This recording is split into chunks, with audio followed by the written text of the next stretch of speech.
Good morning, good afternoon, and good evening, ladies and gentlemen. It is 11:32 a.m. We'll go around the universe to see where we all are.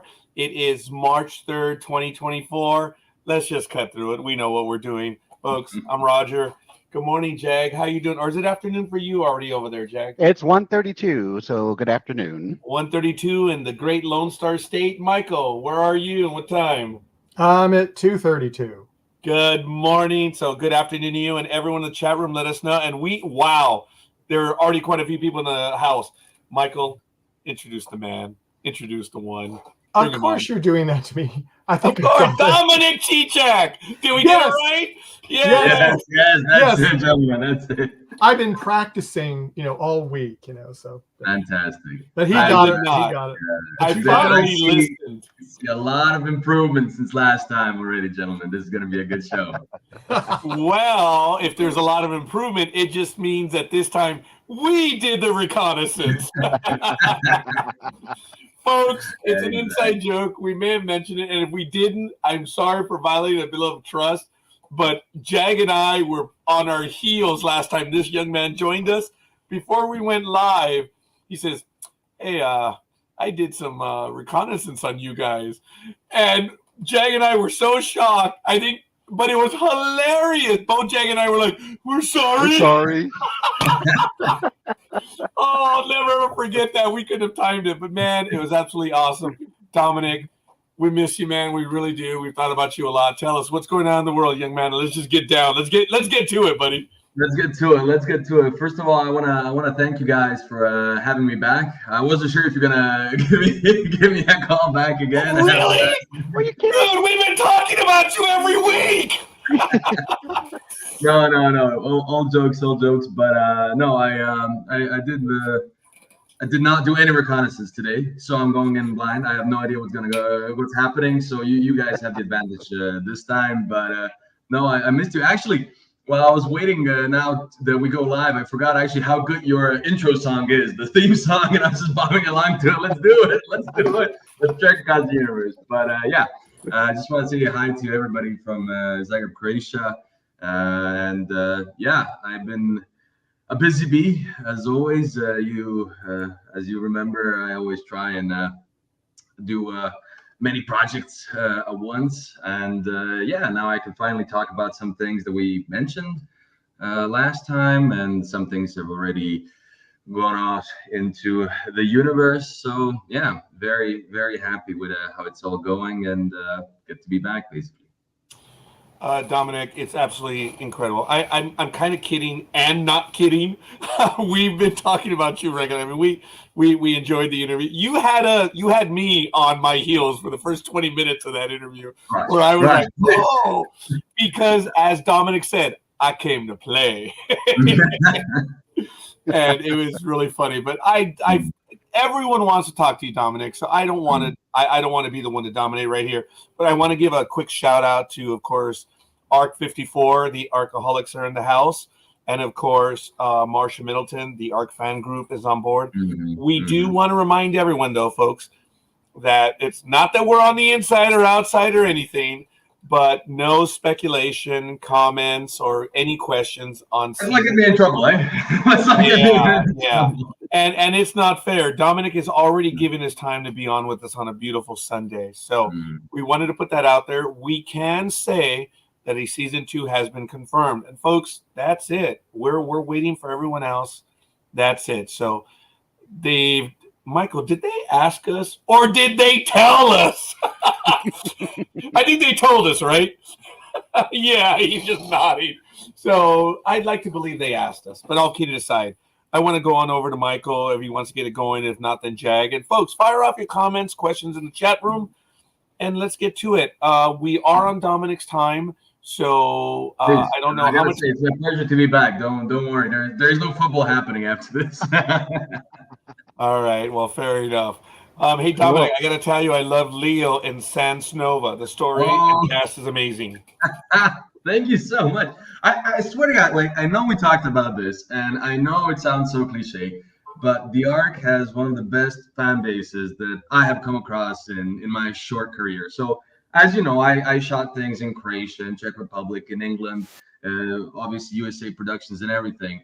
And I had, the honor of meeting different fan groups, from, people who like my historical shows, people who like my sitcoms. But to come and to trek across the universe, to talk about my sort of sci-fi career, to talk about what we've been in the ARK, and that somebody, what I imagine is from, I don't know, America, England, who knows where, says they watched a Croatian sitcom and they love my character in that. I mean, what can I say but thank you? I mean, that's really wonderful to hear. That is it is absolutely awesome. The fan base I hear you. I have tangential involvement, Dominic, and I get that, but it is absolutely awesome. Maybe we can talk about that a little bit further. Marcia, Liz, more comments. Everyone else in the chat room, why don't you share in the love? Let us know who you are, where you hail from. I believe Marcia is in America's Wang territory. I believe that's the state of Florida. And of course, Liz is, I believe, out here in Sacramento, California. So she would be north of me. But Michael, Jag, come on, let's get it going. Yeah, I was going to ask Dominic. I mean, I've seen some of your posts. Now, can I read them? No. That's right. But I look at the pictures, and it looks like you have been very busy the last 6 months. Yeah, very busy. Can you talk about some besides the one that Liz just some of your other stuff? It's been almost half a year since our last hangout together. The main sort of big deal for me that was sort of on air and went out into the world was this sitcom. I play a talkative guy who likes to charm ladies, but they don't like to respond to his advances too much, and he enjoys some of the recreational Bob Marley-esque free time hobbies along other things that he does in the show. But it was a lot of fun to do, and I really enjoyed it. And it was really great to see, because I worked with some really established actors like Emir Hadjihavzbegovic. I mean, he won the award on the Venice Film Festival for the best actor a few years back. And I was sitting down at one point and I saw these legends from the Croatian film world, and I was just sitting with them, and there's like 5 or 6 of them, and I just realized I don't think these people even know how many awards together they have accumulated over their long careers. But it was just really great to sort of be accepted and be able to show off my talents in this sort of sphere. Apart from that, I continue to play in the Croatian National Theater. I did around 30 or 40 performances over the last year. I have 3 different shows there, and as much as we talk about my filming stuff, whether it's for TV or for movies, I think it's very important for an actor, especially a young actor, to be in theater. I feel like that's still the basis of what we do. We're storytellers, and there is that sort of aspect of having a live audience and getting that response immediately towards you, whether it's just the tension you feel when people are listening and being quiet, or that little break when somebody laughs or has a little clap for you. So yeah, I really enjoy that, and as I told you, that was one of my dreams, to play in that national theater. I think it's an honor for me as a Croatian to be in our, I wouldn't say most important, but our oldest sort of institution theater-wise. Apart from that, I can now also announce that I will be in a new police procedural show that will be here shown in Croatia from the 11th of March. It's called Oblak u službi zakona, which, as much as I believe you have been practicing, that's not fair, dude. No, but yeah, it's a fun, it's a sort of a lighthearted view of a classic police procedural, with a little bit of comedic elements in there, and I'll be appearing as a young police officer, so that will also be something to see. Apart from that, I can now officially say that I will be appearing in 2 new Hollywood productions, which will be shown very, very, very soon in a cinema near you, whether you're in Sacramento, whether you're in Texas, whether you're in Bulgaria or Croatia. Really? Where did you film those? I'm going to interject there. Did you film them Serbia, Croatia, or did you go somewhere else? Now you're asking these questions, which are good questions, but my contract does not allow me to answer those questions. Okay. Okay. So yeah, that's fair. Yeah, that's all you have to tell us. No. I mean, I can tell you which productions they are. Okay, that's fine. That's fine. My IMDb I'll take anything. Yeah. So the big one I can sort of talk about now is Canary Black, which is a big new action movie which stars Kate Beckinsale and some others. So get to Googling, Yahooing, or whichever search engine is your preferred one. But I had a wonderful part in that, and we can expect a cinema release to be really soon. The dates will be published in due time. But yeah, I had the joy of playing another American character, a little CIA agent. But what do I do and what the story? You can't say.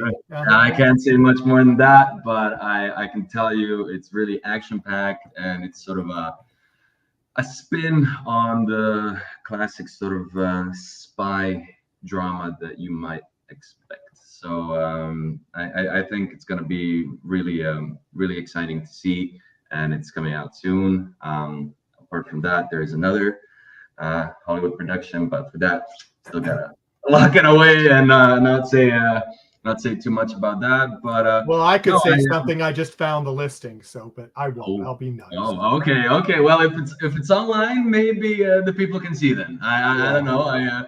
No, I'm gonna make them look. I'm gonna be mean. Yeah, I found it myself. And you are in the cast of Canary Black. It shows it right up there. And a wonderful image too.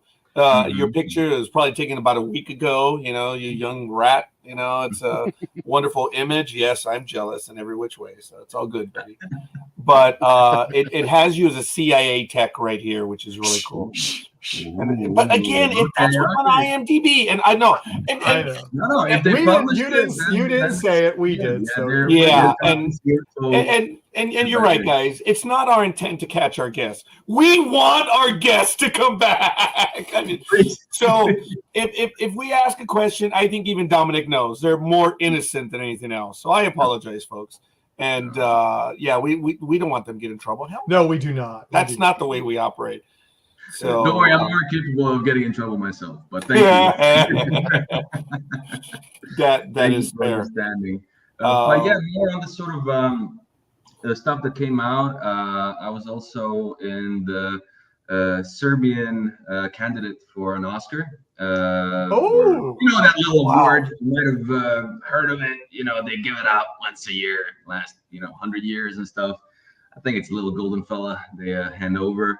But yeah, we were with the movie Što se bore misli moja. I believe the English translation is The Duke and the Poet. Please don't quote me. You can check that out too. But yeah, we were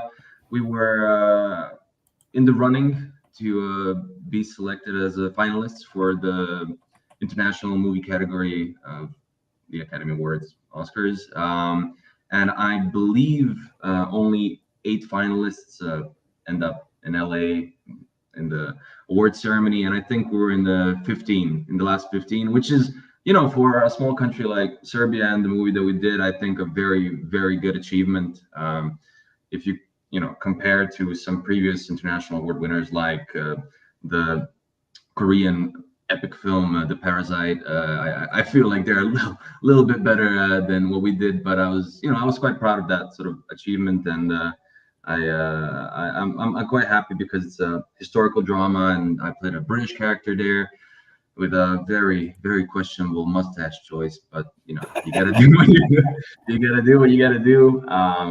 But no, I had a lot of fun with that too.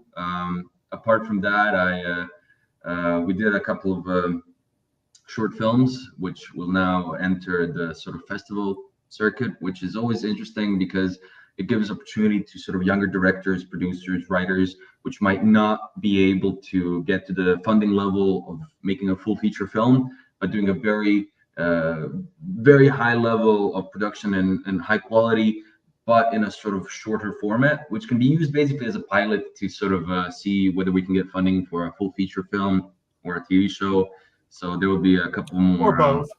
Or both, exactly, if we're lucky. So a couple of those will be airing quite soon. And I've been now cleared to also tell you that I was giving you little details the last time we talked about. I am doing sort of a Star Wars passion project. I don't know if we have some Star Wars fans here, but I see you there, Raj. I'm just doing look behind him. Yeah. Sadly. I'm not sure if that's sadly. I can't do that. So it takes a little bit of practice, you know. You gotta be able to I can only do it on one hand. I can't. There you go. You know, I can only snap my fingers on one hand. The other, just what you do.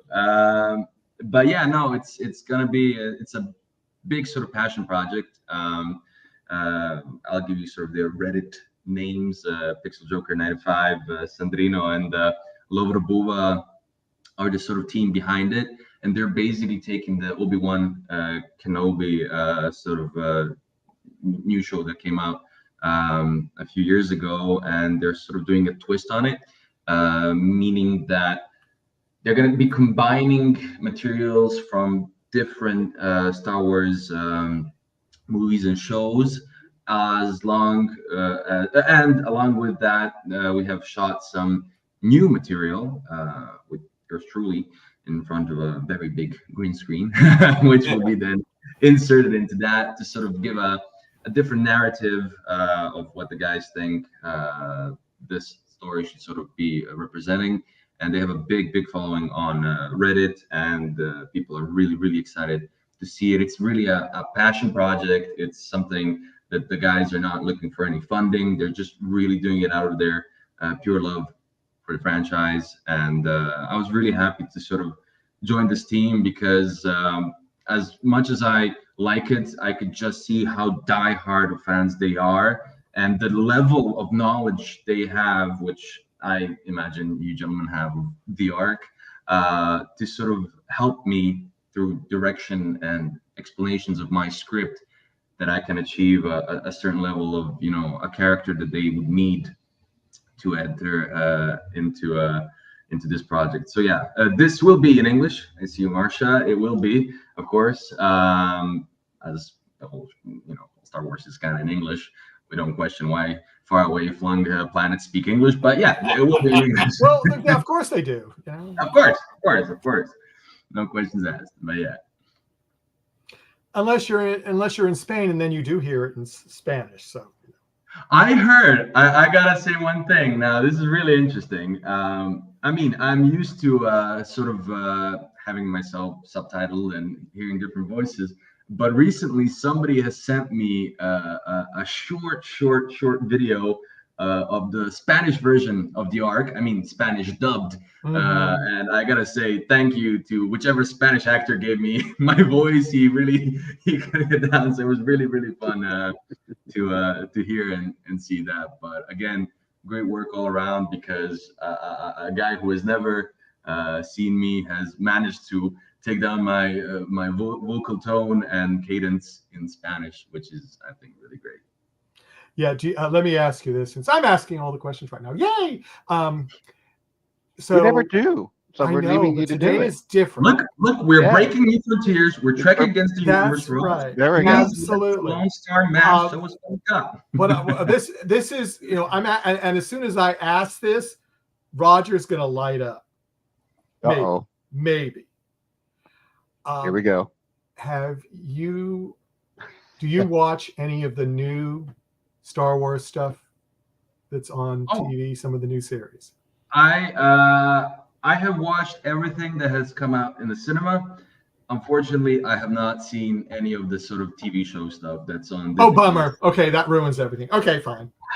I might be terrible, but I like, because it did not influence me in the creation of my character, which is a very, very important position in the, you might know, a bit of a secret police in the Empire, and he has some scenes with the Lord Vader himself. So I think it could be a lot of fun there, but I was not influenced with any sort of new stuff. With the new stuff. Okay. Exactly, and I could, play this character, which isn't the most morally, shall we say, his moral compass isn't the best.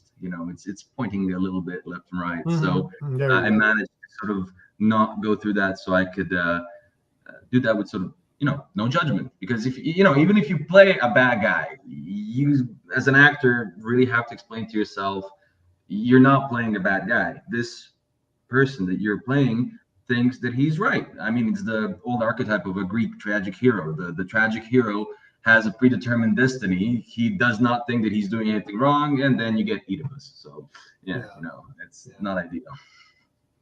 Well, maybe I'll let Jag ask his question now if he has one. Well, first of all, congratulations, Dominik. That's awesome. So my base, this kept me up all night. So I'm going to ask you. Here we go. Are you ready? I'm ready. Is it Zdravo or Bok? Zdravo? Is it Zdravo or Bok? Which one is it? Is it Zdravo or Bok? Bok is more like hi, and that's what I would use personally. I won't sway you one way or another, but Bok is a very sort of friendly, on the street, to your neighbor, to your friends, but your boss is also not going to be offended if you say Bok to him, like, honestly. So Bok is my preferred go-to. Zdravo is a little bit archaic. You would usually use a different conjecture of either like Dobar dan, Dobro jutro, Dobro večer means good day, good evening, or good morning. I'm going to also say just Dahne. .net. That's it. You got it. As long as you can also say pivo, you can order a beer, and you're set for the Croatian. So this goes back to our last discussions where we were talking about all the bad words. This is where it's going. So I wonder if we can maybe get a second. No, I'm kidding. The other thing I wanted to let you know is... You can the questions. I mean, I got it. Well, and the other thing is you have all these projects, and I did find out the other day or a couple of months ago that they are doing Top Gun 3. They are early development. So I'm wondering maybe we'll see Top Gun Dominik. That would be the dream. Honestly, if anybody's listening, that is the dream. I mean, the pilot's license is in the pocket. The terrible haircut is here. So I think stop it. You're killing me, dude. You're killing me. You gotta do what you gotta do. Yeah. Roger, it made $1 billion. How are they not going to make Top Gun 3? I didn't know. I was surprised. Sorry. It would be honestly a dream.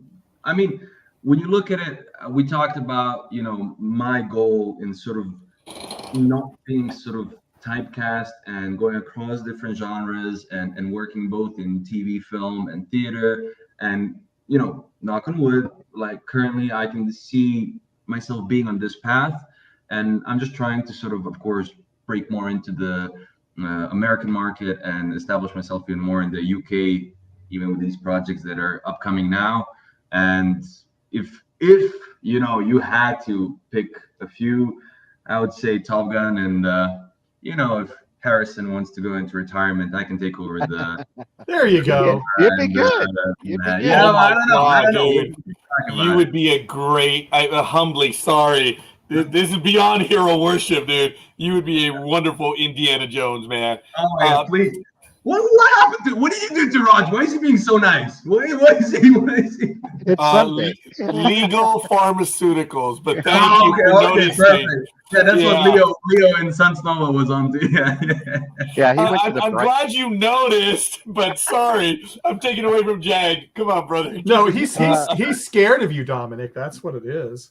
Oh, I mean, there is a street and a couple of thousand miles in between us. I don't know. Okay, yeah, wait, hold on a minute. Okay. Oh, wait, but you can fly. Yeah. I can't lie. You can That fly. is a very good point. That is a very good. Okay, folks, I got to tell you straight out. Look, we were blessed with everyone from the ARK and everyone that we've been able to interview. Some have taken different steps, different miles. We kid about what Dominik told us early on. He did. And Jag and I were like, wow, we were just blown away. And just the entire conversation that we had even before. I've said this. The conversation that we had with Dominik before we went live, I'm like, oh my God, we're leaving it on the cutting room floor. And we were like, oh my, we were so nervous. And it just carried over to the continue. Dominik is real. What you see right now on the camera is what you see off the camera too. And Oh yeah, dude, we made him shoot a ball in the basket last time. Oh my God, that's right! Yes. As you can see, I have taken steps, and there is no basket. Yeah, I noticed that. Secret location. There is no. Oh my God, Nicola says, "Leave Dominik to make his own movie." Screw franchises. I love it. I love it. I'll get back to you. I think he might be referring to this is another little bit. I didn't want to overwhelm you. I have a lot of news, and I didn't just want to sort of throw a little hailstorm on you. But I guess the secret's out, and people in Croatia know.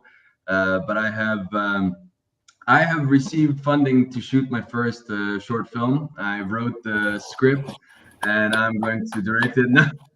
Thank you. But I'm really excited about that. It's been cooking, shall we say, for a while, and it's been one of my sort of dreams, and I'm really happy to sort of secure funding now, and we're in talks with some other sponsors to sort of elevate the sort of level on which we can produce this movie, which we will be shooting towards the end of this summer, and really excited because it was a public sort of how do you say what do you say when you apply a script on? It was a public forum, and you have these experts that basically evaluate simply on the script and the sort of production value behind it. So I was really happy to sort of manage to land funding in that sort of spectrum, meaning that just my sort of work spoke for me, and I didn't have to pull some strings, shall we say, like that. So really excited because that's a different sort of step for me. It's the first time, actually second time I'll be directing, but something really serious, and really excited about that. I want to interrupt Jag because I want to go back to him, but I want to tell you, there's a saying in the United States: money follows money, Dominik. And if you're attracting money already, dude, we admire you now, and I cannot wait to see what you're going to be doing. There are a lot of comments in the chat room. We'll post them, folks. But Jag, please continue, brother, please. No, I was just going to say, I mean, that's just amazing that you just have grown so much. And I wish we had Milos here, because he would have done breaking news with all the stuff you've been telling us. That was just amazing. You have expanded and grown so much since the last time we talked to you. And that was based on what we knew, which was the character of Harris, right, on the ARK.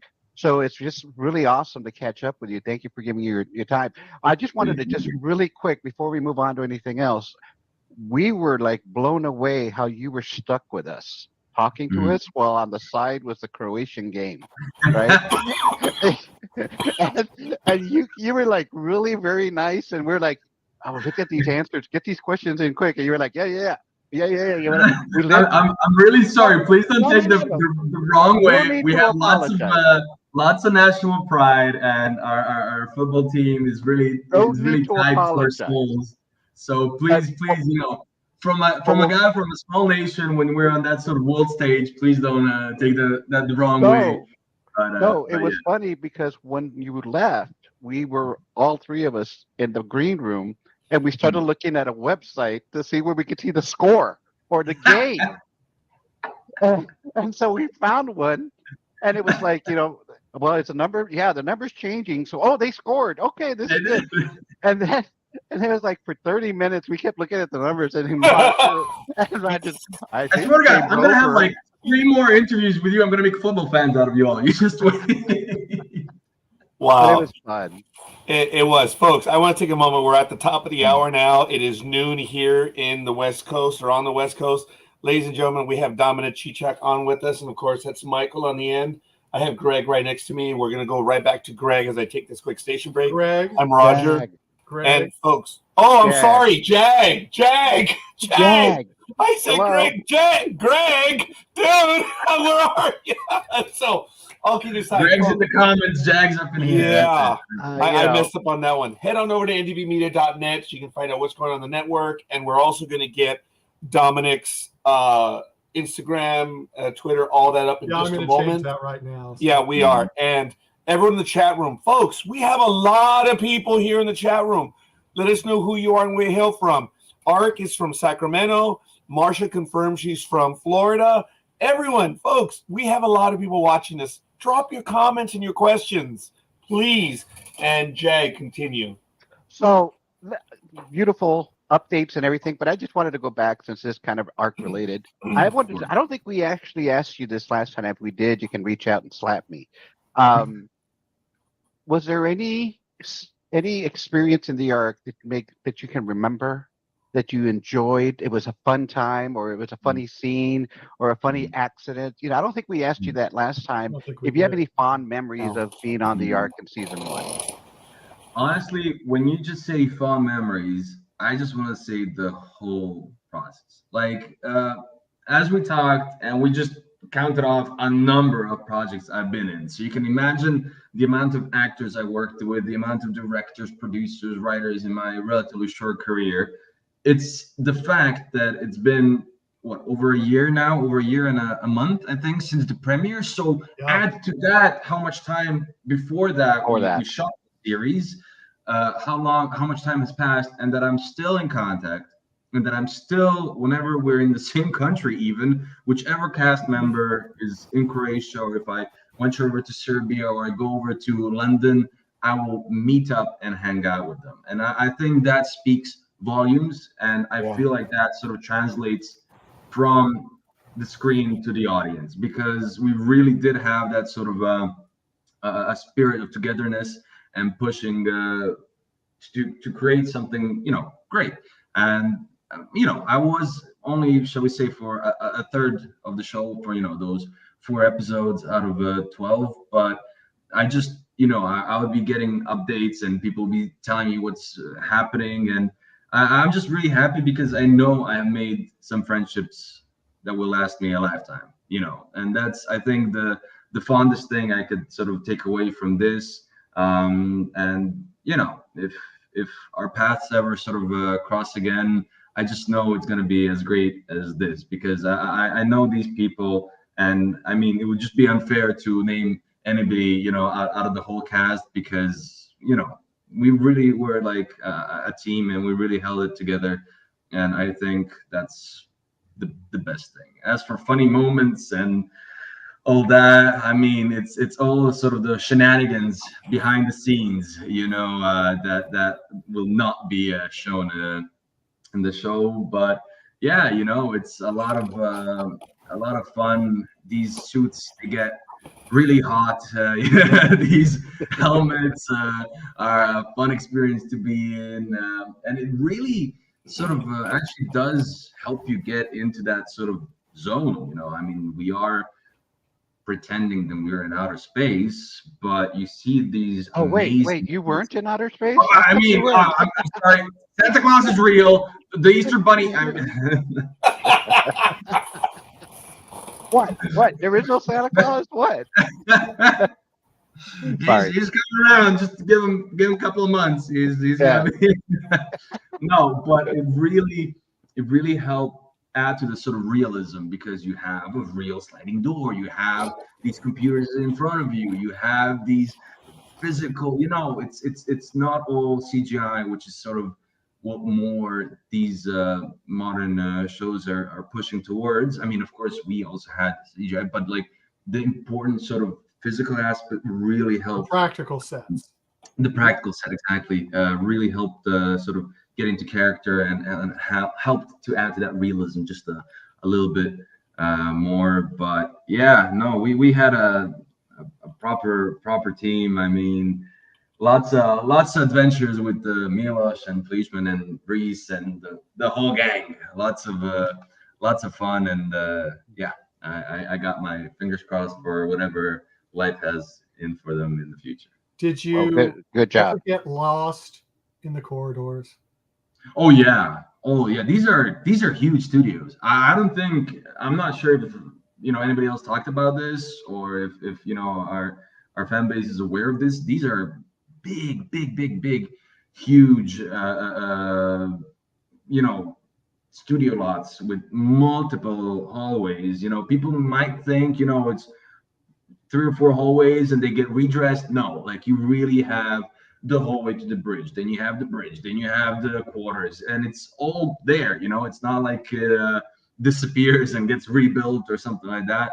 So yeah, you really sort of do depend on the PAs and the producers that were there in pre-production and actually saw the set be built, because you can get lost pretty easily. I'll tell you that. I'm pretty good at orientation, but once you're in that enclosed space and you don't have a window or anything to sort of orientate, it takes you a while to get your bearings. But once you're in there, you're good.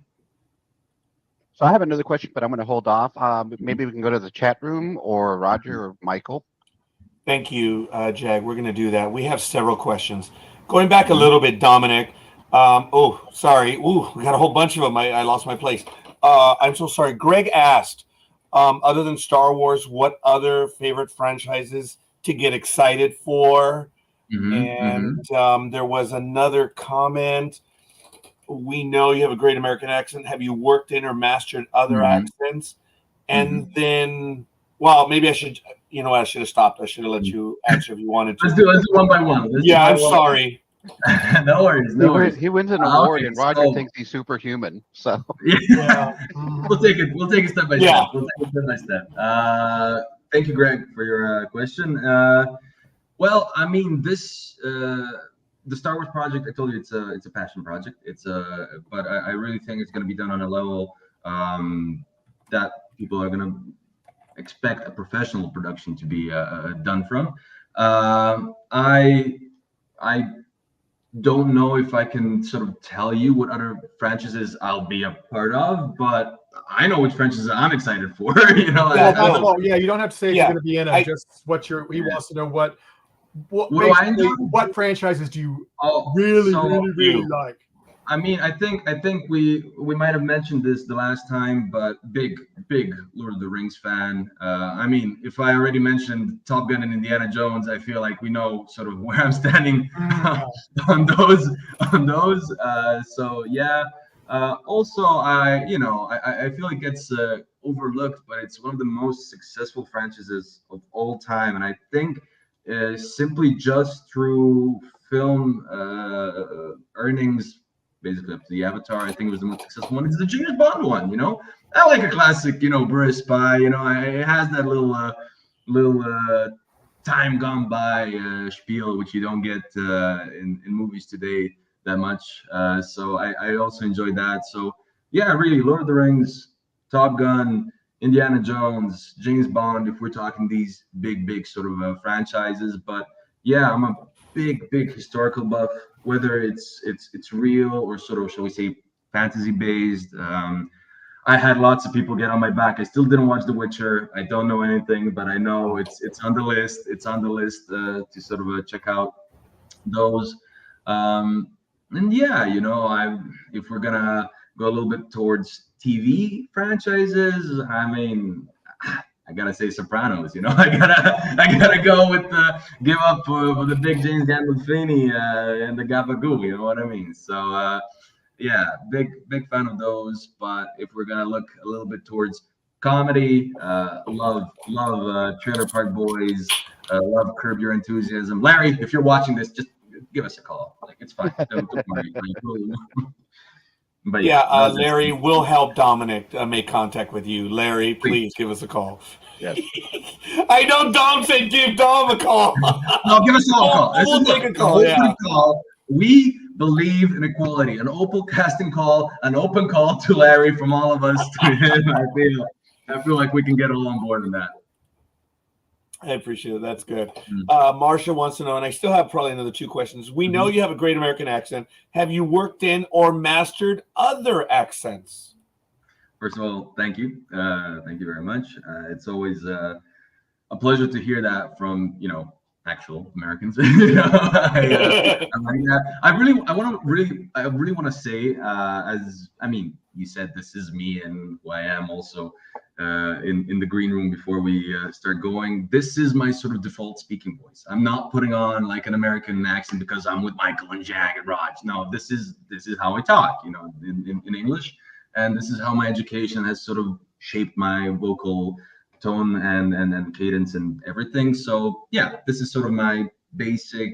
We can push it a little bit if we're gonna get some roles from the Lone Star to stay and all that, but we ain't going in there right now. But no, I got a range of these American accents. I also performed Shakespeare with an RP pronunciation, so that's the pronounced pronunciation, the sort of classical British accent. And I basically performed British characters, American characters. I performed in German.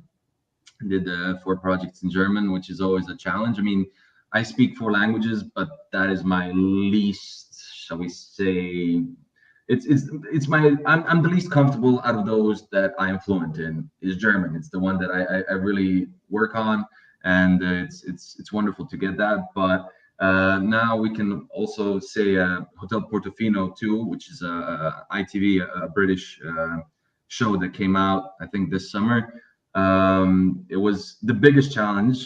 It's not really accents, but I spoke Italian, and I don't speak Italian, so it was quite a challenge. But I was really, really happy to take it on, because when I got a call from the casting director, we were talking about me playing some different British characters because he knows that I can do those accents. But then he was like, "Oh, these parts are quite small. I don't want to sort of waste your talent on that. Like, do you speak any Italian?" I'm like, "Man, I speak 4 languages. I don't speak also Italian." But he's like, "Listen, you got half a day. Give it your best shot. You can learn it in a half day, sure. Yeah." Buongiorno, mi chiamo Dominik Čičak, sono un attore di professionista alla scuola di recitazione a Londra, e questo è tutto, miei ragazzi. And we just send that off. We sent that off, and then they liked it. I played a whole show in Italian. Obviously, I didn't have some huge monologues, but just to sort of be natural and not offend any Italians. Really, put a lot of effort. Molto bene, grazie. So yeah, I do a bunch of stuff. As I said, languages and accents are sort of my, I would say, strengths. So I really sort of like these challenges and would like to try a whole range of different accents and languages. And I was excited because I thought I knew Bok, Zavo, Da, and I was excited. And I was just blown away. Sorry, Jag, I interrupted you. I got to give credit to this young man, right? Oh, I guess you moved me now. Oh, no, there I am. I got to give credit to Jag, too, because he has taken the time to try to speak to all of our guests. Michael and I did not try. Michael and I were doing this. No, you introduced the guests. No, you introduced, because of the pronunciation. And Jag took the time to learn quite a few phrases. No, you got the Čičak down, you got Bog down, you got Dane. I'm telling you, as long as you learn Pivo, we're good. That's it. Pivo? All right. Well, we're working on that. We want to keep having you back so you can keep educating us on the language. Absolutely. And look, Aisha has a question before I say it. I think it was Dominik that put me in my place too when I commented about the speech patterns, and I said maybe it was something like or up north, whatever. And you said, "Do you even know anything about language?" Yeah, I was, right? You're like, dude, of all the groups, you're so wrong. It was. And, I commented, all kidding aside, folks, I commented about that to Michael, and I said, what amazes me most, and I'm sorry if I embarrass Dominik and I come off as stupid on this, but I said, I'm so impressed that we here in America, we know one language. I happen to know 3. but Klingon doesn't count. But I know Chula, English, and Spanish, and everyone where you are, Dominic. I think. Would you agree with me, young man, in that to know one language is an oddity, right? Yeah. I reckon the average is at least 2 languages in Croatia, and that's not even. I'm not even exaggerating or being super patriotic. Like I literally do think, and I'm not saying like me gusta tako. We're talking literally fluent in at least 2 languages. So it's it's ingrained in sort of our society and in culture and in our education. And whether you're from the coast and you're learning Italian, or you're up north and you have sort of more Germanic speech patterns, or as everywhere in the world right now, you learn English. We do have a very strong sort of foreign language policy here in Croatia, and in basically all of Europe. You have at least a 2 language minimum, if not more, with them. Well, folks, you get it right here. Everything that Dominic said, look, we're having an incredible conversation, and that's part of it. And it's just a comment I wanted to make. It's something I observed, and I'm thrilled and flattered because of it. And I did tell Michael, man, screw American exceptionalism. I mean, come on, man. It's one language. Cut it out. I appreciate you laughed at that, but I'm not going to ask for a comment. Aisha, who's from the United Kingdom. Dude, you're really laughing. It's all right. I'm sorry. I would never, ever make you respond to that. Ever thought about any Japanese anime projects? Japanese anime, honestly, look, give me a call. Let's do it. I did a bunch of voiceover projects. I don't know if I told you this, but for the last 2 years, I'm the Croatian voice of Jerry from Tom and Jerry. So that's a lot of fun. He doesn't talk, I know, but he does a lot of yelling and screeching and all that. I do like 10 other characters in the cartoon too. But I thoroughly enjoy. I mean, it's so funny because as I do multiple voices and different accents in the cartoon, you have some scenes where I'm a hot dog vendor, and I'm also the guy who's buying the hot dog at the same time. So it's very funny to sort of talk to yourself and get that in the feedback in your headphones and stuff. But yeah, no, I also did Croatian dubbing for Baby Boss, the cartoon. And stuff like that. So yeah, I wouldn't mind that at all, if whether it's that voiceover, as we said, or if it's live action. I'm telling you, I'm really open to everything as long as there is quality and thought put behind it. I think the story is the most important aspect of anything that we do sort of in this business. And if you got a good story, you can pull everything out of it, So if you're, trying to force it, you can, cover yourself with sort of different bases, whether it's good acting, the directing, all that. But if you got a good script, no matter which sort of, shall we say, genre we're talking about, you've got a very solid base. And that's how we say that's a good temel to build a house, aka a good foundation to build the whole story onwards, right? Well, Dominic, I'm going to have a question to follow up Marsha's in a moment. Here's Marsha's. But I want to put this thought in your mind. You mentioned earlier, through your performance, you're a storyteller. And I think you mentioned we're all storytellers. Yeah. That's one of the rare times that I've ever heard from someone such as yourself, who's on screen in front of the camera, that you're a storyteller too. And I want to go down that road in a moment. But Marsha says, do you like working in particular genres like sci-fis or westerns, or maybe even musicals? Great question. So mostly I worked in sort of comedies so far, and this is something I feel comes quite natural to me. You may rebuff me if you don't agree with that. That's completely fine. But I see that sort of starting off both at my acting academy when I was still studying, and here that was sort of my thing to break through with. Like, that's what I knew. But then again, some things I didn't think I was good at, for example, Shakespeare, and then suddenly my first professional job was at the West End, which is the English version, the London version of Broadway, and I played in Richard III, a very difficult Shakespeare piece, in front of 1,300 people, for 33 times or 34 times a month.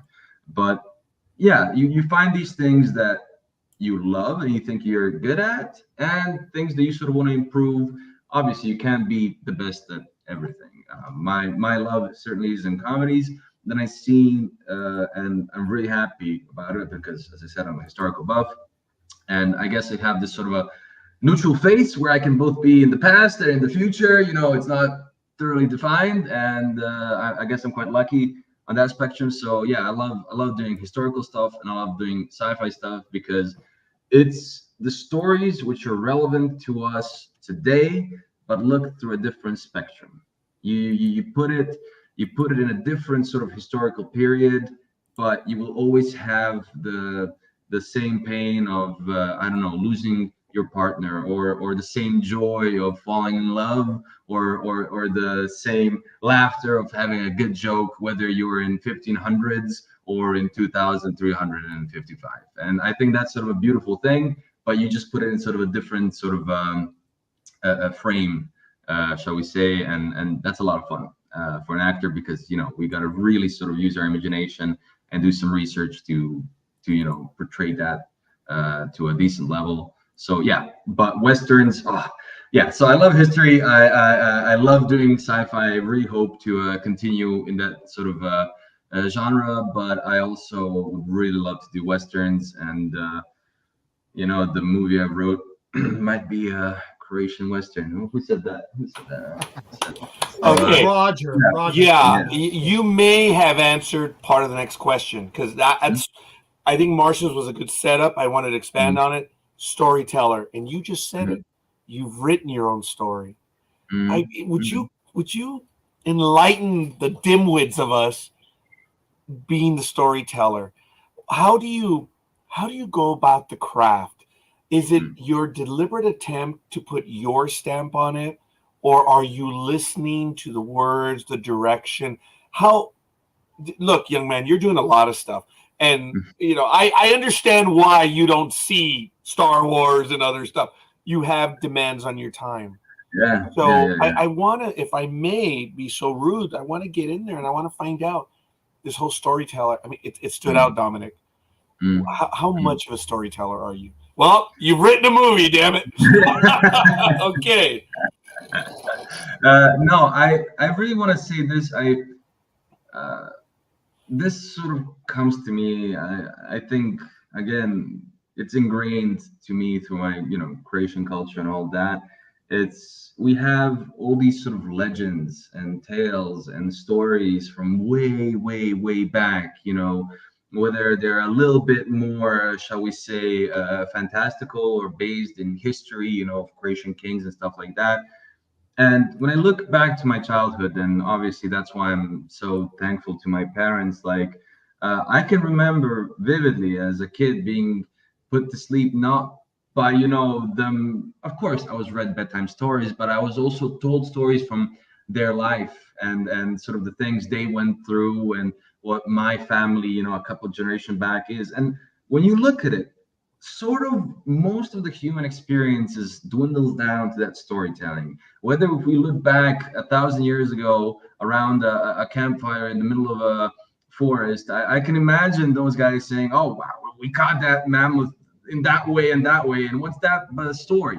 Or you come to, I don't know, the girl or the boy that you're super in love with, and you express your love and you say why you're so in love with them. Again, you're telling your story. And I think that's a beautiful thing. I think that's all sort of within us, and people might put different sort of labels on it, but I really do think all of human experiences is sort of, you want to experience things, you want to get these stories, and you want to sort of pass them on, and I don't know, be proud and sort of share that with your inner circle and the people that you actually admire and love.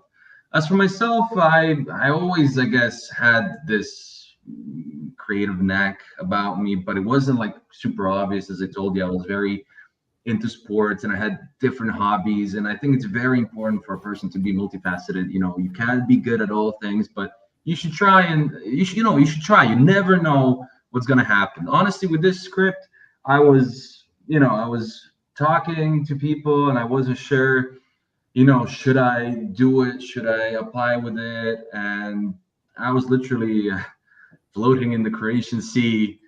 I was like, to hell with it. Why not? Why not? What I got to lose? And, you put a little bit of effort into things and they can pay off in ways that you don't even expect. And, we talk about all these things that, I'm achieving and being busy, but I cannot even tell you the number of auditions and projects that I didn't go through. I didn't manage to land. I didn't get, but it's all part of that process. And, you got to keep pushing, and you never know when the hard work will pay off. But I truly believe if you put your heart into something, you can maybe achieve it and fulfill your dreams.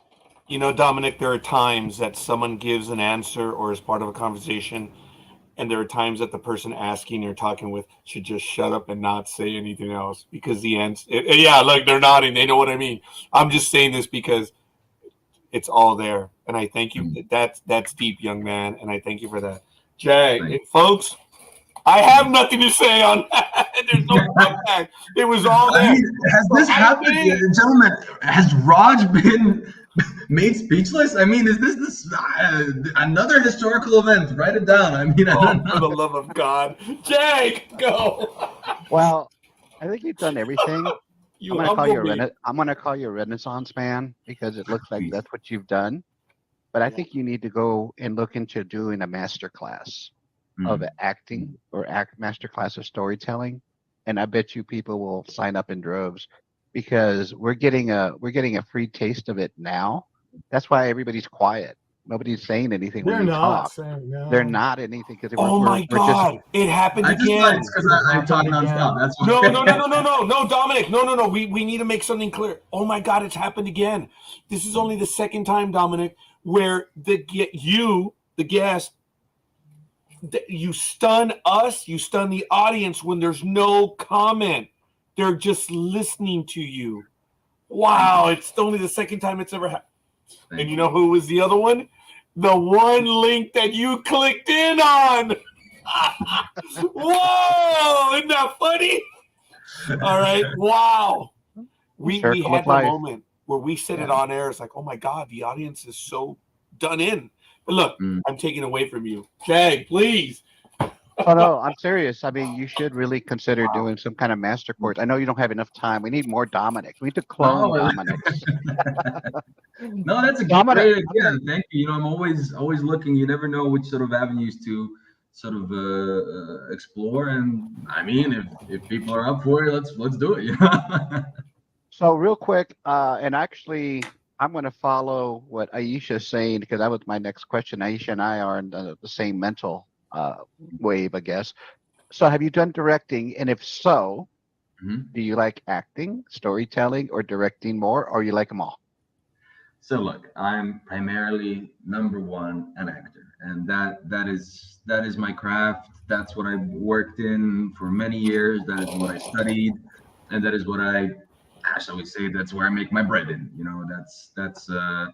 That's something I genuinely love doing more than basically anything else in the world. If we're talking, business wide, I don't really see it as a job. I see it as my calling and my craft. And it's look, I'm a guy who likes to sleep, and when I have a shoot and I have to wake up at 5 a.m., I don't even have to put an alarm clock. That's the simplest way of how I can say how happy I am. I have a lot of my friends who are not in the arts always ask me, "Oh, Dom, what's the most surprising thing? You've been an actor for a couple of years now. Is it when you see yourself on the big screen in the cinema or on TV or all that?" I say it's when I get paid, because I literally I am so surprised. I am so surprised because I love this job so much, and it brings me so much joy, and to be able to be sort of creative and free in this spectrum, it's great. And I see directing, script writing, and sort of producing as a sort of extension of this. I do not know where my life is going to take me. For now, I seriously directed one documentary, which is going to have its premiere in May here in Croatia. It's a nature documentary about this forest in Croatia, but it sort of takes the spin of what we are used to seeing BBC Planet and all that, because I don't have the money to hide in the forest to look for a bear for 6 months. But it sort of connects these like 5 people that you wouldn't see any sort of connection between them. But their only sort of shared interest is spending time in that forest, whether it's for recreation, whether it's for relaxation, whether it's for peace, walks, health, whatever. So it's very interesting to sort of see how we use this common space like that. So that was the first thing I sort of directed. Obviously, you self-direct in some things and castings and all that. But yeah, I'm eager to see where this sort of takes me. I'm taking this big challenge of this short film in these roles, but I have a really good team around me of people I trust, and I think that's really important, because I'm saying all these things, but every single thing I have named and every single project I have named, it's a team effort, a project where many people put and do their very best. So that's why we can excel in these things. Jag, if you have some, Michael, do you have any as well? And Well, folks, I like we want to acknowledge I saw that. I didn't get to. I like it. You got some interesting folks behind you there. Yeah, I do, and someone is looking over my shoulder, and it's really irking me. What do you got there? Michael's very sneaky about that. Let me switch to a big view on that one just real quick. There it is. Oh, I wonder who that is. I wonder look who's the guy on the left. Just kidding. One of them historical drama dons, exactly. Yeah. Wow, that was good. Mm-hmm. Jag, if you have a question, if not, Michael as well. Carry in. I'm going to go back to the question I was saving. So we're going to go back to the ARK a little bit, and we're going to talk about Harris. So as we all know from season 1, Harris passed away, unfortunately. Was Harris happy with the ending of the ARK with Eva and Bryce? What do you think? What an episode, first off, dude. Yeah. Look, I don't. Okay, so the way I sort of personally view a character is it's a creation between the screenwriter, director, and the actor.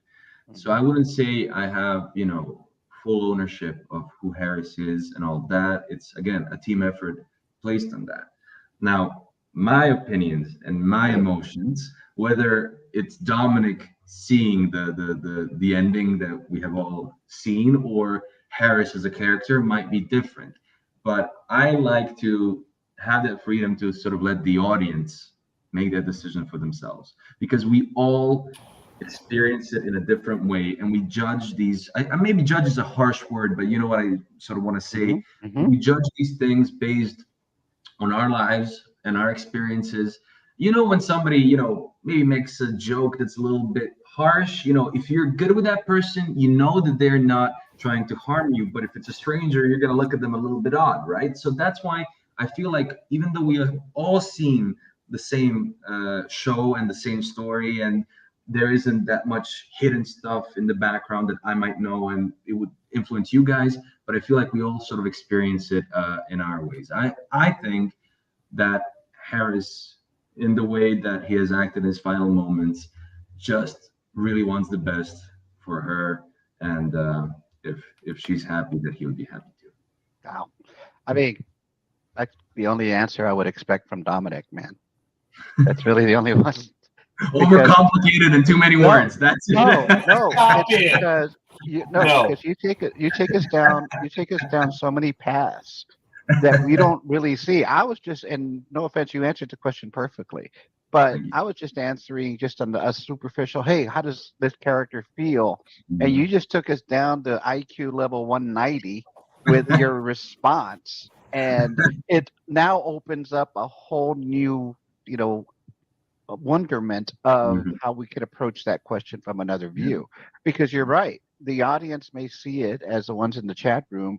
Whatever happened, they may see it in their own way as a different way of like how what they would think Harris would see it. I would see it a completely different way than Michael. So you are correct. The perception is basically based on the individual itself.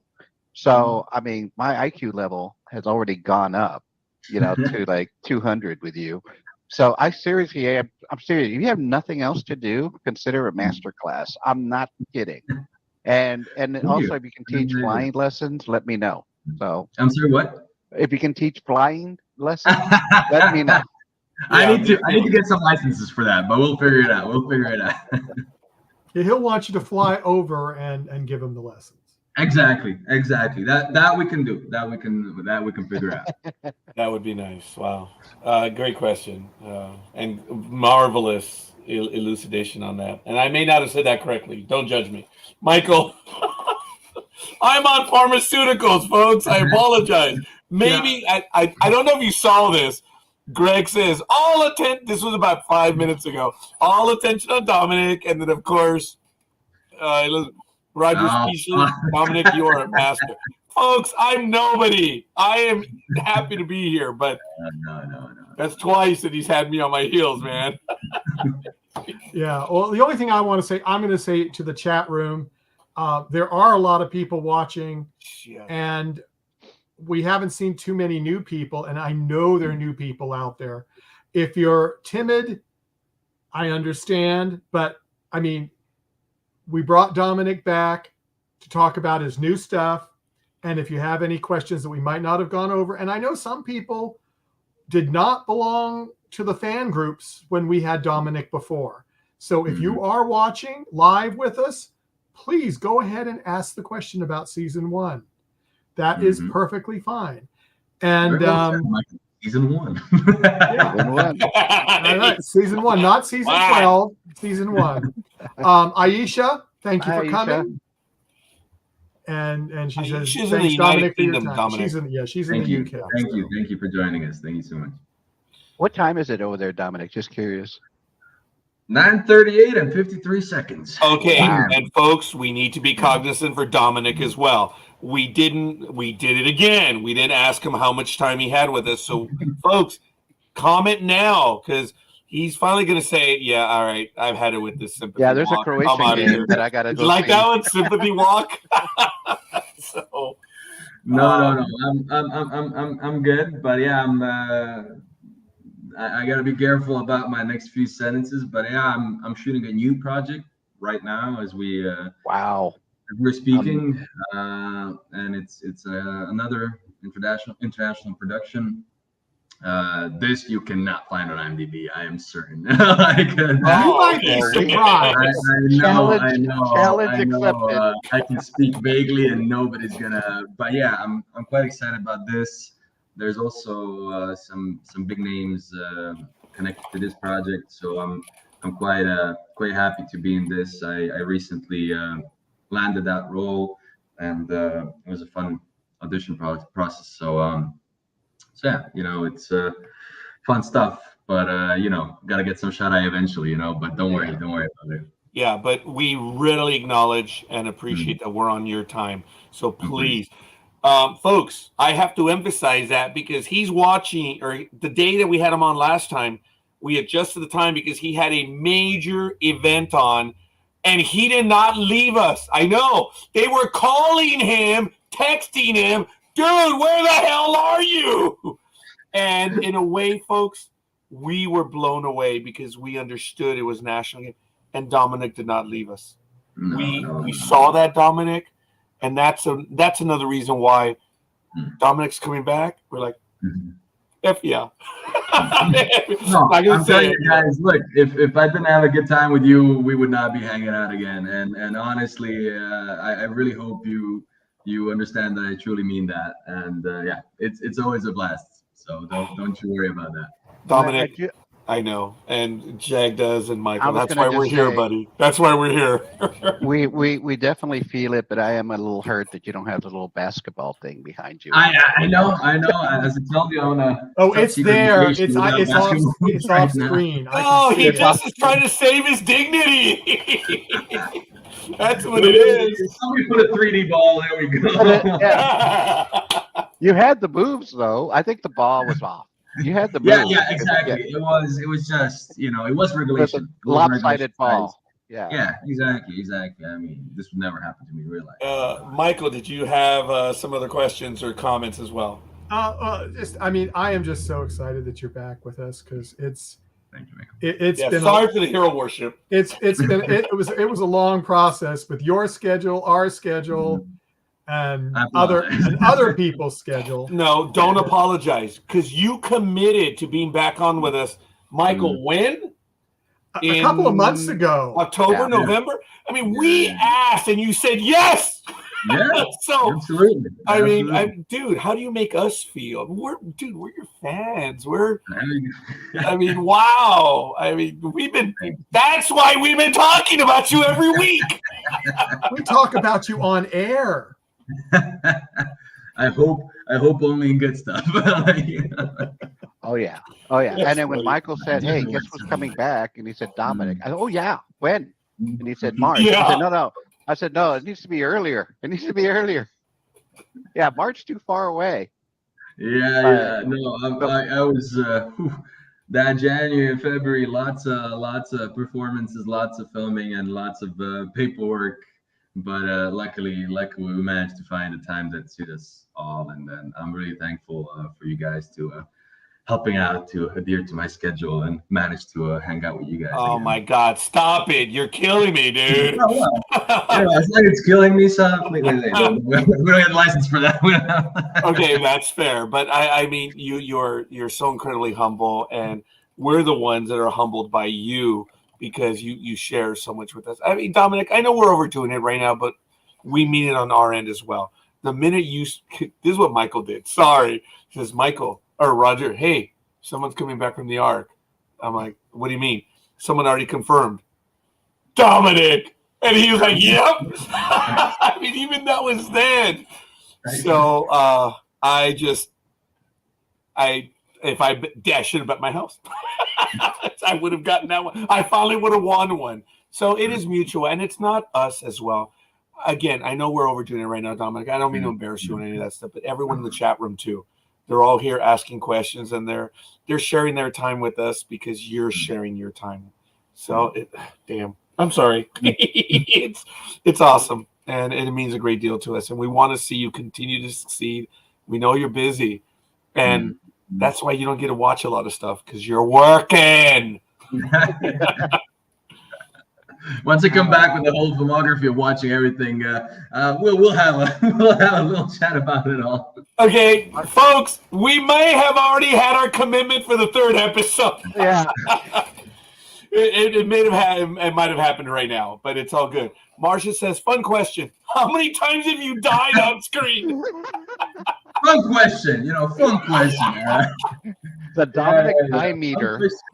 I died a bunch actually. The direct number. Well, obviously we got the ARK. We got. I don't want to spoil things, so I can't say the right. things. But I got 2, 3. Each play only counts as one. Yeah, very good. Was that in Lord of the Rings reference? That is a very good. She said on screen, I wasn't cutting plays, but that. Oh, okay. Well, I was worried you might count plays. So. That was well played. And if you do 27 performances, that I think I died at least 4 or 5 times. Yeah. Okay. Yeah, You're like a cat. I don't die in every single thing Okay, so we're gonna leave this challenge to the audience. When Dominik returns, the audience has to have the 4 to 5 times. We'll see. I need that exact number down. I need to know. I'm certain of 4, but I'm not sure if there was more. But yeah, certainly at least 4. Yeah. Good question. And you do it so well. So I mean, that's. Oh, what a conversational starter! You guys so well. You're pretty good at doing that, eh? I'm turning red. I am turning red. But how many times wishing that the helmet had oxygen? Yeah. Oh, what okay, now we're getting into okay. I thought we were good here. Wow. Okay. Dominik, I've got to tell you that I did comment before I had a chance to meet you. When we started to do the review of the ARK, we came in late, and I commented to several people, and I get to say, I don't think I was able to tell you this last time, but when I saw episode 4, that solidified my oh wow, I'm in. And I kept telling Michael, and then I met Jag and everyone else. It's like, dude, you're watching a program. You want to know what's going on. It might be a little light, whatever. And then you get this heavy, because it was, Dominic, what we fans would call a heavy episode. It's like, where did that come from? And that, I think that's, gave it the wow. And let's see where we're going. I know I'm jumbling, but I did comment before I got to meet you. I was like, that was a stunning episode. It was a wonderful story about life, acknowledging, and does Eva in fact choose to leave that? I mean, did she really? It was interesting. It was well done, Dominik. Yeah. Thank you. These scenes are, I mean, as you can imagine, difficult, but also difficult to not just emotionally, but to get it right. You don't want to force some things. You don't want to, I don't know, go overboard with these things. And you got to have a really good communication and trust with your scene partner and the director. And just really happy we could have pulled it off in such a good way, and to put sort of a stamp and reel you in, Roger, for the whole run. Oh, not just Roger, everybody. Okay, good. Yeah, I mean, four was really a turn pager. Everybody, and I'll be honest, the ratings and everybody was like, okay, first season, first episode, everybody was watching it big time. Then the second episode was just basically, and third episode was basically character development. So the numbers went down, but 4 went back up because of the epitome of what happened. And I mean, I would have never thought that's where it has led. I was happy they had that water. They were all about to die. And then on the 4th episode, we see that, and that just additional background and the emotion behind it. Okay, there was a little tear. There was a little tear from the Jag face at the very end there. At the very end with Eva and Harris. There was a little small down tear. So it was obviously a tribute. As much as I want to spread joy, it's also nice to hear that too. Yeah, I think like I keep saying, somebody was cutting onions in my kitchen that day. I think that's what. Yeah, you did. A lot of onions were used in cooking around episode 4. Very, very, very lucky coincidence there. Yeah. But again, I mean, and look at I'm looking at Greg's, right. It's actually because of Roger and Michael and the interviews with you and your castmates that I learned about and watched the ARK.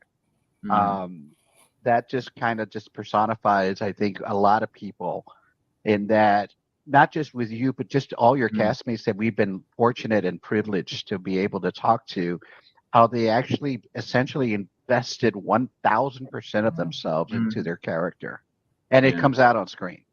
And you're you were the shortest lived character, but we've resonated. Well, what I mean is that he didn't survive all the way to season, episode 12 is what I'm saying. His character did. But what I'm getting at is, but look at just the fact of the impact that you've already given us, not just by your character, but look by your fact that you're already here with us twice, and hopefully we'll have you some more. No, Michael?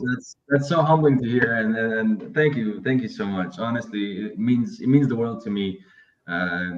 You guys still gotta understand, I'm a young actor, and this sort of, shall we say, waterfall of compliments really means the world to me, and I'm so thankful for you guys and all your support, basically. It's easy for us to be able to say it. We're sharing. We're probably oversharing right now. We're probably embarrassing you, but we mean it. And the audience, look, they're here and they're commenting on what you're commenting on, and it is a big thrill for us. And being able to get this insight. I mean, it's one thing to be involved. It's another thing to know what's going on, but to be able to, you're allowing us, because we are fans. We are Dominik. We're able to share our thoughts and concepts, and you're clearing some up. And again, you then said, I leave it to the audience to interpret. I'm like, well, dude, what the hell's the matter with you, man? You know. So, you know, hey. I mean, you don't understand how important our fans and our audience are. I mean, what's the point of making these things if we're not going to reach this audience, if we're not going to have an impact on these people and have these conversations? That's kind of the whole point of this thing, isn't it? You know what I mean? Yes. Well, I'm going to ask a Marcia question. Mm-hmm. If you had the opportunity to come to the U.S. and do a convention to talk about the ARK. Oh, that was the last episode. but Marcia's in the chat room right now. So, that's fair. You know, without any hesitation, I can say absolutely yes. If people are interested and are willing to have an organization, just give me a call. Let's do some conventions. Let's hang out. Let's have a ball. Let's get the whole band back together, and let's hang out a little bit, meet up, and absolutely, I'm absolutely up for it. I think it'd be freaking great. Sorry for interrupting you. I wanted to say Marcia is a player on the convention circuit, and I don't mean that derisively, folks. I mean that really. So you never know.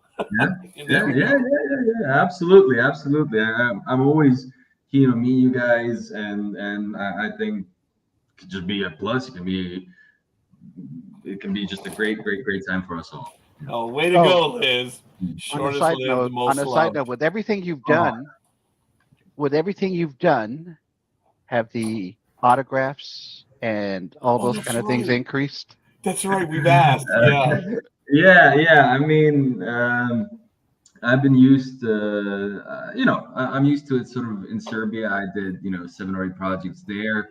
And also in Croatia, certainly, but I wouldn't say it's an everyday occurrence, but it's very sweet, especially, when little kids come up to you and ask for a photo. I find that really, really sweet because, I don't see myself really as a role model to them, but it's great to have that sort of a little impact on people's lives, as busy as everybody is and all over the place. But it brings you that extra sort of bit of joy and happiness that you can sort of share what you love to do with others, and you get recognized for it.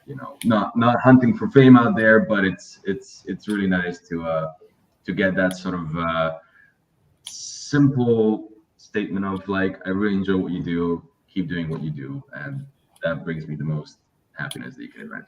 Okay, Dominik, have you ever had the moment where to you might have been squeamish, where they come up to you and they recognize you from the one project that you're like, oh. Have you had those where this, hey, I saw you in this, and you're like, oh, of all the ones. Have you ever had something like that? Not that you've ever done anything bad. You are laughing a bit. Obviously, we have things we're a little bit more fond of and things that we're not the fondest of. I gotta say, basically all of my, shall we say, fan interactions have gone good. I can't complain. People are really nice. As long as you treat me as a friend and you're nice, you say hi, and you don't just burst with your phone in front of me. I think anybody in the whole ARK group would be more than keen to have a quick chat with you and take a photo or give an autograph or something. But yeah, you get surprised. You know very well from which sort of project these fans know you from, because oftentimes they're gonna call you by the character name and not by your name, which is completely fair, and and that's completely cool, but then you know exactly from what do they recognize you from. So that's quite funny. Something we don't do. We never do. Not that we've ever done that. But do you know, Dominik, here in the United States, and forgive me, and maybe you need to educate us on this, but in the United States, if you refer to someone by their character, dude, it's they'll either walk away or they will be offended. If you the whole thing is, my name is blank, and I'm like, oh yeah, that's nice, but you were so and so. And in America, American exceptionalism. Yeah, I just don't see that. I wouldn't take that as an offense. First of all, I was still recognized as this. Obviously, if I say like, hey, my name is Dom actually, and you keep calling me this other name, it's not the most polite thing in the world to do, But okay. Yeah, but like I wouldn't mind, or if somebody refers to me as Harris multiple times, especially when we're talking about this thing. But if we continue, this is my name. But I would take no offense, especially like they still recognize you for something that you have done, and it's your character. I don't see it as a bad thing, but maybe some cultural differences. I can't judge people. I can't say that I'm on that level of fame where I'm like swamped with a million people, attacking me on a daily basis and the paparazzi. So maybe I haven't experienced that level of, I don't know, annoyance or whatever you might call it from them. But for me, I wouldn't see it as a problem really. And I'm proud of Harris. Call me Harris. I don't care. Oh, and by the way, I've been down to tell you, Eva, forgive me, I'm old and sexist. She's hot, dude. She's a beautiful soul. She's a beautiful soul. I'm sure she is, but I had to be a jerk. I'm sorry. Hey, oh man, sorry, Dominik. So, Dominik, I know you have a lot of stuff going on, and you've done I don't know if we asked you this last time. Do you have any hobbies? Yeah. I mean, if you have time, but do you have any hobbies? Yeah. I mean, I'm really into sports. I think No, really? Really? Never. What the hell? Never. For me, yeah. No. I think it's very important to try and keep a healthy spirit and a healthy body. And whether it's participating in some team sport or simply going to the gym or going out in nature for a hike or a bike ride, I love it. Love it. It's really important. I'm not saying it's gonna solve all your problems, but if you have a good night's sleep, a good meal, drink a bunch of water, and see a bit of sunshine and fresh air, you're gonna feel better. I swear to God, like at least a little bit. So those things I really stand behind and enjoy. Obviously, movies, films, with TV shows. Whenever I catch a moment, I'm gonna try and check out things that interest me. I love history, and I love hanging out with my friends. Whether it's down at the pub or out in nature, it's a different sort of spiel. But yeah, you got to find time for yourself, and I think that's very important. Good. How about you? I'm pretty much done on my questions. I may ask, but I think we're getting up at 1:30. I just hope we're not keeping Dominik awake. That's all. Yeah, we can have a few more, but then slowly I could. Yeah. Okay. Yeah, Michael. Yes. Oh, I was right now. Well, I was just going to ask. It's kind of like the autographs thing. Has it happened to you that you're in a store and people start staring at you, but then they don't say anything? I have a neighborhood shop nearby, which I've been going to for a few years, and all of a sudden, after my face has been on multiple TV channels and cinema screens, suddenly the ladies that work in that store, hello neighbor, how you doing neighbor? I'm like, I've been coming here for 10 years. But now we're chums. Now we're good. You get an interesting feeling when somebody's sort of staring at you and you're wondering, is this somebody who I've come across earlier in my life and unfortunately forgotten about them, or do they know me from a show? Usually they will have a little chat with you or say hi to you or something. So it's you do have those odd stares, but I lead an odd life, so I don't think about it too much. Well, being mistaken for Leonardo DiCaprio would not be such a bad thing. So. Certainly. Yeah, that happens on a daily basis. Yes, of course. Speaking of friends, have any of your non-acting friends decided to try acting because of your friendship or after seeing you in a role? Now, the very one at the end would be like, well, hell, he's doing it. Why can't I? Just kidding. But That's not what she asked. I have a few friends and younger people, who ask me sort of for advice and sort of to meet up with them and give them some suggestions and sort of how to make it in this real world. And I tell them, don't become an actor. don't become an actor. It's all jokes, of course, but it's a tough profession.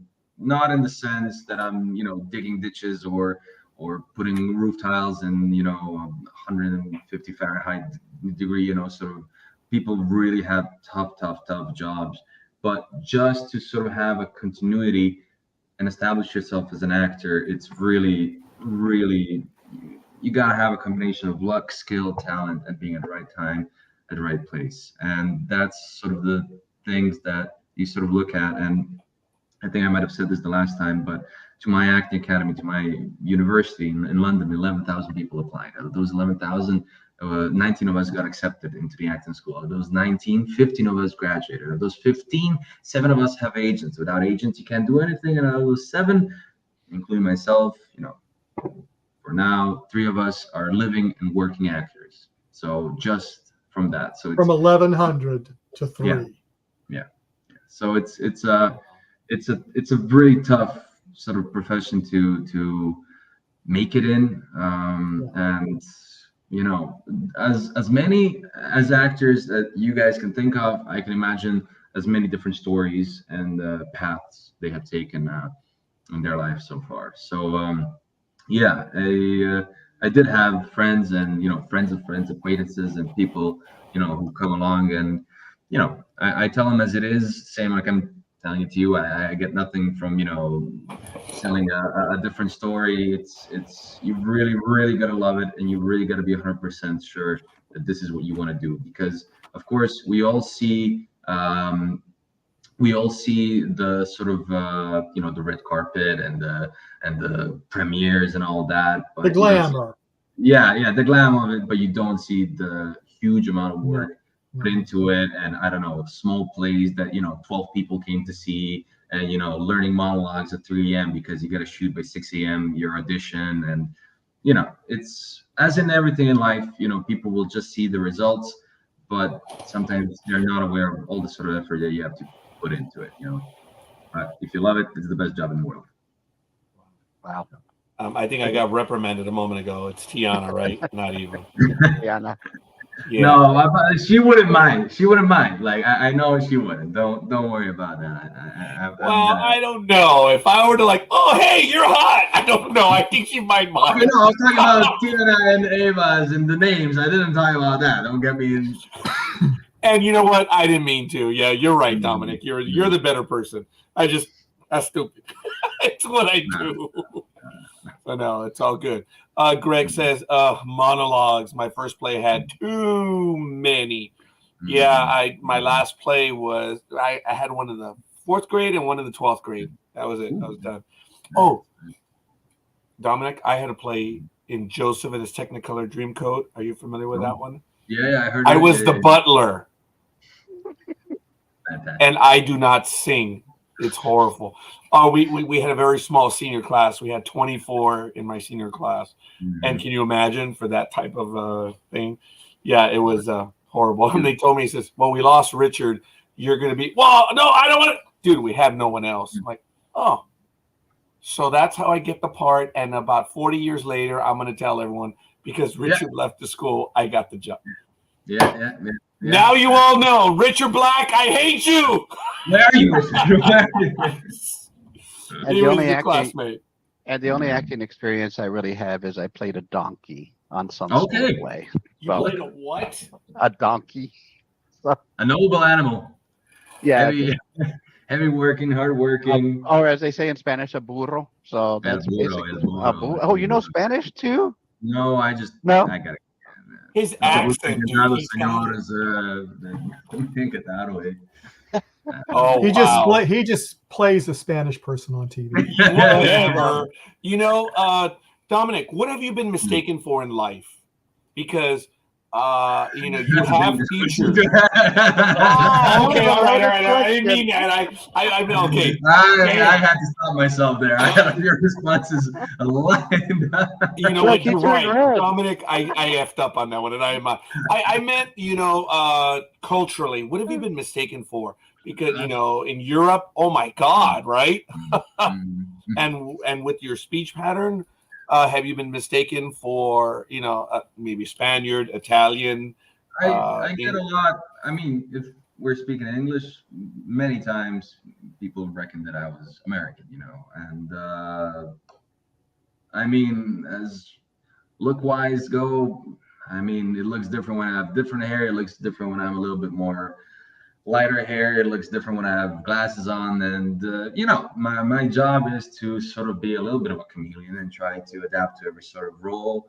But in personal life, I reckon I don't have a really sort of archetype. Oh, you look like a Spaniard or Italian or anything. So it's usually through the spectrum of my roles that people tell me that I look like someone, or if I manage to take down that character who is supposed to be from somewhere. So like this, I usually don't really get. I reckon I look pretty sort of neutral. That I had people, as my characters were, I played from a British to a German to an American to Italian to Croatian to Serbian to Czech to I don't know which other nationalities. So yeah, a wide sort of array of characters, certainly. Fair enough. I think we're making you suffer now, Dominik. So we're just on these simple questions. But here's another question for fun. How would you describe your personal clothing style? And folks, get them in. We're running out of time. Yeah, you only got a few more minutes. Yeah. I mean, we've gone way over for Dominik. We can't make him suffer on a Sunday night. Any more so than he is suffering now. No. So, personal clothing style. I put on clothes and I wear them. Like I don't. I'm not sure. I can say I really have a style. I am very grateful to our costume department and all the folks that work on our sort of outfits for every show. They're really important and very crucial. No, I'm kidding. I like sort of a relaxed style. I mean, I don't know. I'm wearing this now. I don't really put too much thought into it. I just try not to clash too many colors, I guess. Obviously, if I'm doing sports, I'm gonna have sporty stuff. But yeah, I'm a pretty casual guy. Jeans and a t-shirt and a sort of jacket like this. But if it's anything a little bit fancier, obviously a little button-up shirt and some cowboy boots, not too tall at the bottom there, more Oxford style, I guess. And yeah, that's really it. Just kind of want to be comfortable and appropriate to the occasion. If I'm going to the theater, I'm going to put a shirt on. If I'm going out to have a couple beers, I'm going to have a t-shirt on. I mean, like if I'm going to the football, I'm going to have my jersey on. So I was going to ask that if you have the jersey. Yeah. Cowboy Absolutely. boots. Oh, wait. Okay. We're talking about style. You'll give me 1 second. There we go. Oh, this could be scary. Oh no, this is gonna be fun. I don't know, Marsha, if he reacted to the cowboy boots nice, but this was a darn good question. This is just. I can finally show off this. Thank you very much. Let's go. Thank you very much. Yeah, that's my personal style. If we're gonna talk about it, that's it. You know it. New York Rangers, New York Yankees. Go figure. That's it. That is cool, man. I appreciate you shared that jersey. So you're a Rangers fan? Big hockey fan. Wow. Did it for many years. Wow. Yeah, big fan. So yeah, that's wow. It. It's just I need you to understand, Dominik, that it's absolutely amusing that we know where you're from. We have an idea where you've been. And you wear cowboy boots. Okay, I might have embellished the boot element a little, but they are like kind of boots. Like I don't know. I feel like they're called Oxford dress shoes. Oh Yeah. yes, I'm sorry. If you're Oh. slumming like Okay. not laced and all that, but I was about to send you a Texas hat. if we get a You get to come- convention down in the Lone Star State, I'm getting a pair of proper boots. I'm not messing about. Okay, let's do this. Okay, I gotta get a proper boot pair. I can't be messing about anymore. Wow. All right. They'll that just is- hop in your plane and come on over. just- and Yeah, you know, Exactly. Easy Dominik as that. Airlines. Whoa, there might be something there. You never know. No. Oh, You know, wow. the easiest way to become a millionaire is to be a billionaire and start an airline company. I feel like. That makes total sense. Yeah, sadly it does, especially over here in the United States. That is cool. Yeah. By the way, when you were talking about the style, that's when we got all the comments. There was a lot of laughter on them. I do want to give a quick shout out to Jamie. Hi, Jamie. She's from Sci-Fi Vision. She actually has a. I'm hoping she will comment about this episode. She has a very large following at her website, and she also does a program on our network. But that's okay. Wow. Hiya. So Jamie, you know we're almost done. You know, If you want, you can have our last question, Jamie. Yeah, come on, Jamie. But she does. She has a huge internet presence. So who knows? Even just a little bit more of love. Do we? Oh, folks, there we are. The webpage is dominikčičak.com.